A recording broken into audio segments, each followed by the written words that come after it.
Hello ವೀಕ್ಷಕರೇ, ವಿದು ರಂಗರುಚಿ ಕ್ರಿಯೇಷನ್ಸ್ಗೆ ಸ್ವಾಗತ. ಸಾಮಾನ್ಯವಾಗಿ ಹಲಸಿನ ಹಣ್ಣು ತಿಂದು ಅದರ ಬೀಜಗಳನ್ನು ನಾವು ಎಸ್ದು ಬಿಡ್ತೀವಿ. ಆದರೆ ಈ ಹಲಸಿನ ಹಣ್ಣಿನ ಬೀಜದಲ್ಲಿ ಇಡೀ ದೇಹಕ್ಕೆ ಬೇಕಾಗುವಷ್ಟು ಪ್ರೋಟೀನ್ ಮತ್ತು ಕ್ಯಾಲ್ಶಿಯಂ ಇರುತ್ತೆ. ಇವತ್ತು ನಾನು ಇದೇ ಹಲಸಿನ ಹಣ್ಣಿನ ಬೀಜಗಳನ್ನು ಬಳಸಿ ಸಕ್ಕರೆ ಬಳಸದೆ ಬೆಲ್ಲ ಮತ್ತು ಕೊಬ್ಬರಿ ತುಪ್ಪದೊಂದಿಗೆ ಮೃದುವಾದ ಮತ್ತು ಅತ್ಯಂತ ಆರೋಗ್ಯಕರವಾದ ಹಲಸಿನ ಹಣ್ಣಿನ ಬೀಜದ ಲಡ್ಡು ಹೇಗೆ ಮಾಡೋದು ಅಂತೇಳಿ ನಾನು ತೋರಿಸ್ಕೊಡ್ತೀನಿ. ಮಕ್ಕಳಿಗೆ ಸ್ಕೂಲ್ ಮುಗಿಸಿ ಬಂದಾಗ ಕೊಡೋಕೆ ಇದು ಬೆಸ್ಟ್ ಹೆಲ್ತಿ ಸ್ನ್ಯಾಕ್ಸ್ ಅಂತಲೇ ಹೇಳ್ಬೋದು. ಹಾಗಾದರೆ ಬನ್ನಿ ತಡ ಮಾಡದೆ ವಿಡಿಯೋನ ಶುರು ಮಾಡೋಣ. ಈ ಹೆಲ್ತಿ ಆದಂತಹ ಲಡ್ಡು ಮಾಡೋದಕ್ಕೆ ವಿಡಿಯೋನ ಎಲ್ಲೂ ಸ್ಕಿಪ್ ಮಾಡದೆ ಕೊನೆಯ ತನಕ ನೋಡಿ. ನಾನಿಲ್ಲಿ 1 ಬೌಲ್ ಆಗೋಷ್ಟು ಹಲಸಿನ ಹಣ್ಣಿನ ಬೀಜಗಳನ್ನ ತೊಗೊಂಡಿದ್ದೀನಿ. ನೀವು ಜಾಸ್ತಿ ಲಡ್ಡುಗಳು ಬೇಕು ಅಂದರೆ ಕ್ವಾಂಟಿಟಿನ ಡಬಲ್ ಮಾಡ್ಕೊಳ್ಳಿ. ನೋಡಿ, ಮೊದಲಿಗೆ ನಾನು ಗ್ಯಾಸ್ ಅಂಟಿಸ್ಕೊಂಡು ಒಂದು ಬಾಣಲಿ ಇಟ್ಕೊಂಡಿದ್ದೀನಿ. ಬಾಣಲಿ ಕಾದ ನಂತರ ಇದಕ್ಕೆ ನಾನು 1 ಬೌಲ್ ಆಗೋಷ್ಟು ಹಲಸಿನ ಹಣ್ಣಿನ ಬೀಜಗಳನ್ನ ಹಾಕ್ಕೊಂಡಿದ್ದೀನಿ. ಇದನ್ನು ನಾವು ಚೆನ್ನಾಗಿ ಹುರ್ಕೊಳ್ಬೇಕಾಗತ್ತೆ, ಯಾಕೆಂದರೆ ಒಳಗಡೆ ಬೀಜಗಳೆಲ್ಲ ಬೇಯಬೇಕು. ಅದಕ್ಕಾಗಿ ಮೀಡಿಯಮ್ ಫ್ಲೇಮಲ್ಲಿ ಇಟ್ಕೊಂಡು ಚೆನ್ನಾಗಿ ಹುರ್ಕೊಳ್ಳಿ. ತುಂಬ ಟೇಸ್ಟಿಯಾಗಿರುತ್ತೆ, ಹೆಲ್ತ್ಗೂ ಕೂಡ ತುಂಬ ಒಳ್ಳೆಯದು. ಇದರಲ್ಲಿ ಹೈ ಪ್ರೋಟೀನ್, ಕ್ಯಾಲ್ಶಿಯಂ ಮತ್ತು ಫೈಬರ್ ಇರೋದ್ರಿಂದ ದೇಹಕ್ಕೆ ತುಂಬ ಒಳ್ಳೆಯದು. ಹಾಗೆ ನಮ್ಮ ಚಾನಲಲ್ಲಿ ಹಲಸಿನ ಹಣ್ಣಿನ ಬಳಸ್ಕೊಂಡು ಡಿಫ್ರೆಂಟ್ ವೆರೈಟಿ ರೆಸಿಪೀಸ್ಗಳನ್ನ ತೋರಿಸಿದ್ದೀನಿ. ನಿಮಗೆ ಖಂಡಿತ ಇಷ್ಟ ಆಗುತ್ತೆ, ಒಮ್ಮೆ ಟ್ರೈ ಮಾಡಿ.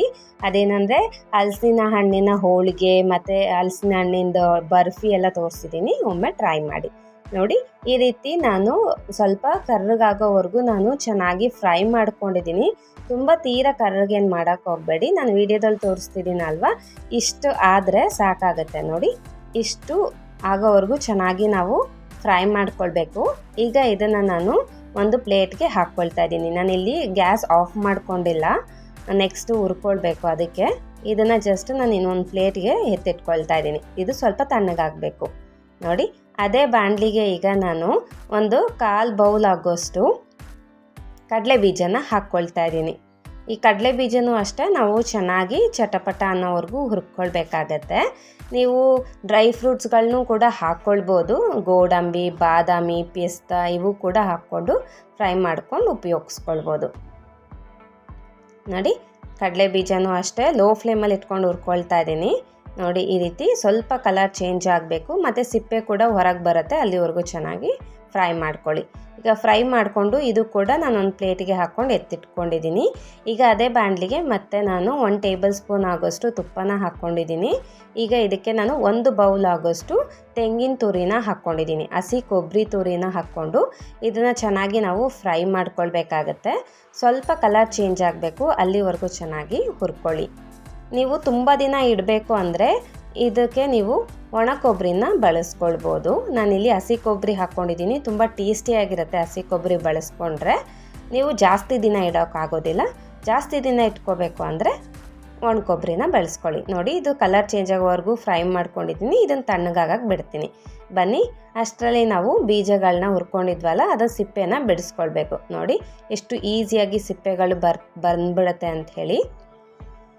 ಜಸ್ಟ್ ನೀವು ಸ್ವಲ್ಪ ಕೈಯಲ್ಲಿ ಒಂದು ಸ್ವಲ್ಪ ಟ್ವಿಸ್ಟ್ ಮಾಡಿಬಿಟ್ಟು ಈಸಿಯಾಗಿ ಬಿಡಿಸ್ಕೊಳ್ಬಿಡ್ಬೋದು. ನೋಡಿ, ಈ ರೀತಿ ಟ್ವಿಸ್ಟ್ ಮಾಡಿಬಿಟ್ಟು ತಕ್ಕೊಂಡ್ರೆ ನೀಟಾಗಿ ಸಿಪ್ಪೆಗಳೆಲ್ಲ ಬಂದ್ಬಿಡತ್ತೆ. ನೋಡಿ, ಒಳಗಡೆನೂ ಕೂಡ ಚೆನ್ನಾಗಿ ಎಲ್ಲ ಬೆಂದಿದೆ. ಈ ರೀತಿ ಚೆನ್ನಾಗಿ ಫ್ರೈ ಮಾಡ್ಕೊಳೋದ್ರಿಂದ ಒಳಗಡೆ ಕೂಡ ಬೀಜಗಳು ಬೇಯ್ಕೊಳ್ಳುತ್ತೆ. ನೋಡಿ, ಇದನ್ನೆಲ್ಲ ನಾನು ಬಿಡಿಸ್ಕೊಂಡು ಬರ್ತೀನಿ. ನೋಡಿ, ಈ ರೀತಿ ಎಲ್ಲ ಬಿಡಿಸ್ಕೊಂಡಿದ್ದೀನಿ ಸಿಪ್ಪೆಗಳನ್ನ. ಇದನ್ನು ನಾನು ಒಂದು ಮಿಕ್ಸಿ ಜಾರ್ಗೆ ಸೇರಿಸ್ಕೊಳ್ತಾ ಇದ್ದೀನಿ. ನೋಡಿ, ಇದನ್ನೆಲ್ಲ ನಾನು ಒಂದು ಮಿಕ್ಸಿ ಜಾರ್ಗೆ ಹಾಕ್ಕೊಂಡಿದ್ದೀನಿ. ಏನಾಗೋದಿಲ್ಲ, ಆರಾಮಾಗಿ ರುಬ್ಕೊಳ್ಬೋದು, ಹಾಗೆ ಹಾಕ್ಕೊಳ್ಳಿ. ನೋಡಿ, ಈಗ ಕಡಲೆ ಬೀಜನೂ ಕೂಡ ಸೇರಿಸ್ಕೊಳ್ತಿದ್ದೀನಿ. ಇವೆರಡನ್ನೂ ನಾವು ಒಂದು ಸ್ವಲ್ಪ ಪಲ್ಸ್ ಮೋಡಲ್ಲಿ ರುಬ್ಕೊಳ್ಬೇಕು ತರಿಯಾಗಿ. ಆಮೇಲೆ ಕೊಬ್ಬರಿ ಎಲ್ಲ ಸೇರಿಸ್ಕೊಳ್ತೀನಿ. ಇವೆರಡನ್ನ ಮೊದಲಿಗೆ ಸ್ವಲ್ಪ ರುಬ್ಕೊಳ್ಳಿ.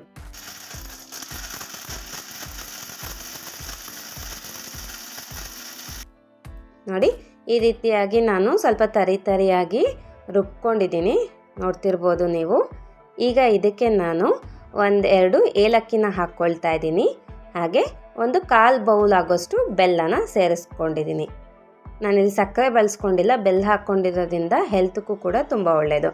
ಮತ್ತು ಹುರಿದಿಟ್ಕೊಂಡಿರುವಂತಹ ಕೊಬ್ಬರಿನ ಸೇರಿಸ್ಕೊಳ್ತಾ ಇದ್ದೀನಿ. ಇದನ್ನು ನಾವು ಇವಾಗ ಮತ್ತೆ ತರಿಯಾಗಿ ಪಲ್ಸ್ ಮೋಡಲ್ಲಿ ರುಬ್ಕೊಳ್ಬೇಕಾಗತ್ತೆ, ಅಂದರೆ ಅದನ್ನೆಲ್ಲ ಹೊಂದ್ಕೋಬೇಕು.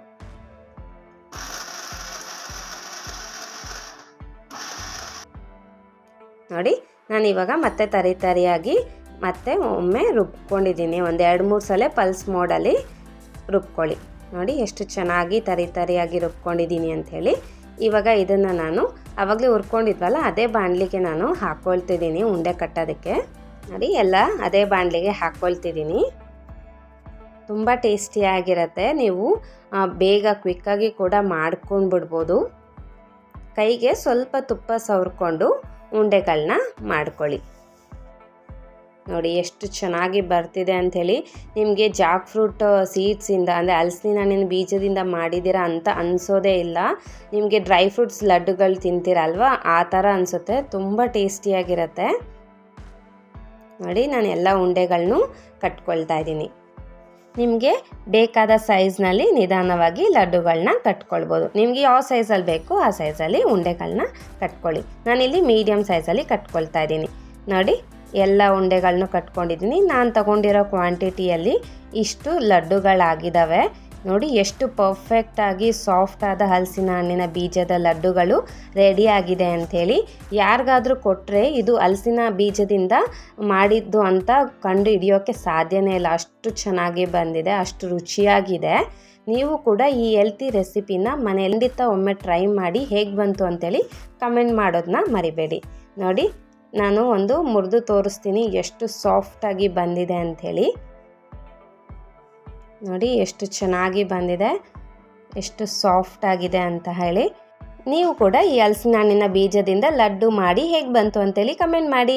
ಈ ವಿಡಿಯೋ ಮೂಲಕ ಮಾಡಿ ತೋರಿಸಿರುವ ಹಲಸಿನ ಹಣ್ಣಿನ ಬೀಜದ ಲಡ್ಡು ನಿಮ್ಮೆಲ್ರಿಗೂ ಇಷ್ಟ ಆಗಿದೆ ಅಂತ ಅಂದ್ಕೊಂಡಿದ್ದೀನಿ. ಇಷ್ಟ ಆಗಿದ್ದರೆ please like, share and subscribe. ಇದೇ ಥರ ಒಳ್ಳೊಳ್ಳೆ ಈಸಿ, ಟೇಸ್ಟಿ ಆ್ಯಂಡ್ ಹೆಲ್ತಿ ರೆಸಿಪೀಸ್ಗೋಸ್ಕರ ನಮ್ಮ ಚಾನಲ್ನ ಫಾಲೋ ಮಾಡಿ. Thank you.